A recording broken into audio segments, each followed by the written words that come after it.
and are intruding into our lives and our privacy. And for all these patriots to come together like this, to be willing to fight on these two bills and the resolution that Victoria is talking about, I have no doubt that we can get these two bills and the resolution through the General Assembly. The General Assembly will have no idea what hit them. No, they don't. If you're talking about 2,000 people, if everybody in this room brought 15 people, you'd be at your 2,000. There's no reason why each of us can't bring 15 people. So I think we should be able to exceed 2,000 people, because I think everyone here could commit to bringing 15 people on January 18th. And meeting with their delegates and their senators. But I think this will be such a huge boon to the Patriot movement, Tea Party movement, whatever you're in. I think it will really help all our movements grow when they see successes and victories about being involved. Because I think a lot of people feel somewhat downtrodden because we've been to DC a billion times and we keep getting the middle finger. And I think this will be a huge encouragement to our movement, all of us, to get more people on board when they see what we're going to be able to accomplish in this legislative Oh, absolutely. Well, I feel like we can do a lot more at the state level, and that's what it's taking, and it's catching on across the country.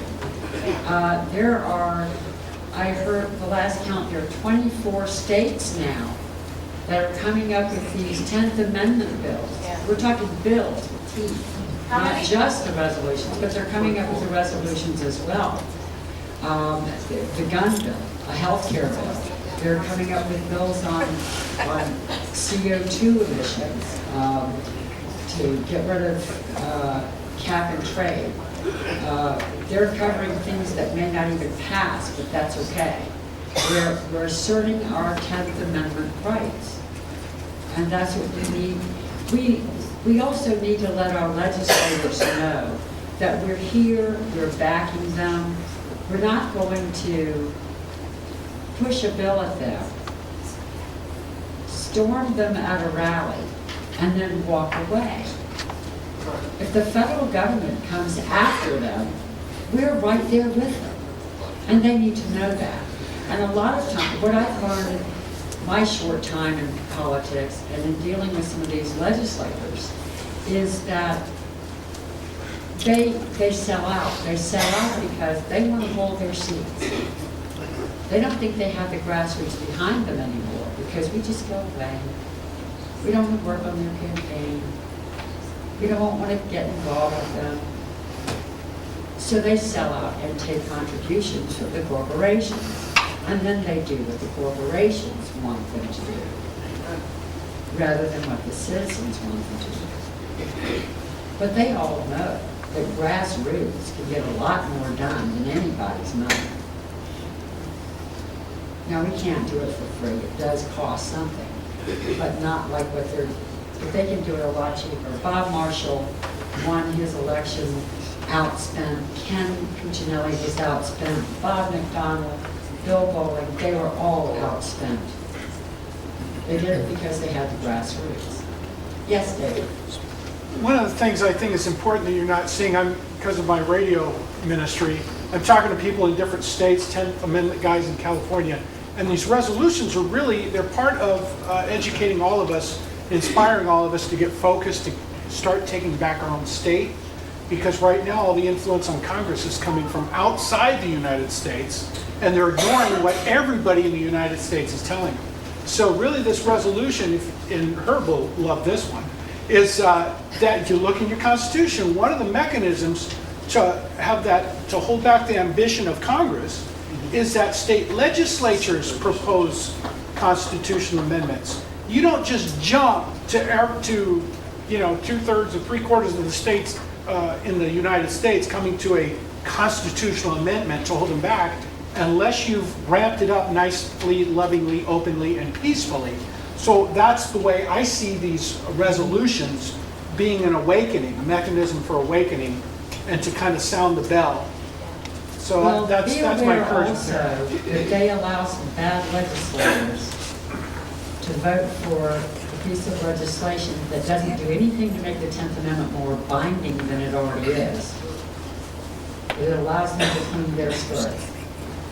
And they can come back and say, well, I voted for your bill, and what they voted for didn't change the law. So you have to be mindful of that as Yeah. well.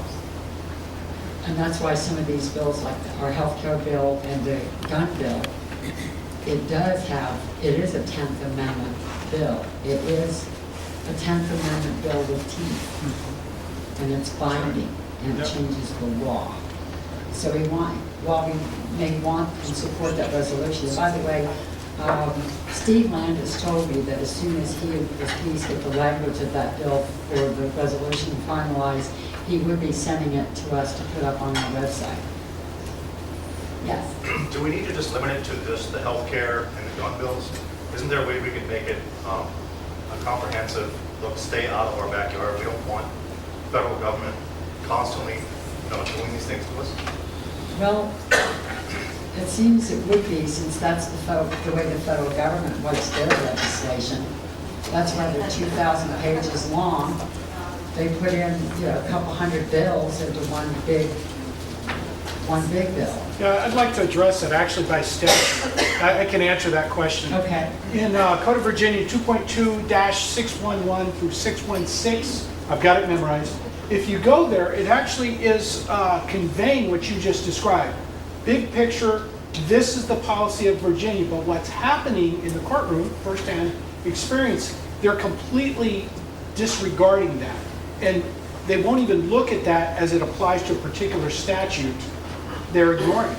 I mean, I'm saying the Virginia courts right now, there are a particular judge, the office of the Attorney General is now the governor. They're actually ignoring that, and in some cases, arguing some federal administrative convenience issue trumps the law of Virginia on the supremacy clause, completely ignoring 2.2-611 through 616 that really articulates what the policy of Virginia is to hold back the federal government. So what she's describing is you actually have to have a substantive statute that nails that particular issue on the head to really give the strength of that broad policy. And also, you don't want that broad policy 15 years from now to go back and fight it. Exactly. And Bob Marshall said it may take a number of bills just to counter the health care bill, the Obamacare bill, because there's so much in that legislation. Yes. I have a question about cap and trade since you brought that up. Yes. Since it has, it's come out that whole global warming is a hoax, how far do you think this cap and trade bill is going to get? Well, the consensus is they don't think it's going to make it because of the money involved in passing that legislation, and they're more focused on healthcare. Nonetheless, it may die this year, but this year it's really head again. So it's not over. Even if it's been proven that all the documentation to say that it was global warming, It's not about that. It's about control. It's about control. The UN has an agenda. It's called Agenda 21. okay, I understand the control, but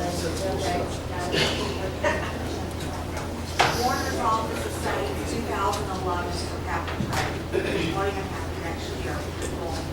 Right. Well, and it's 3 years before the health care bill will even do anything. Of course, they're going to take your money now. But it's 3 years before anybody gets benefits.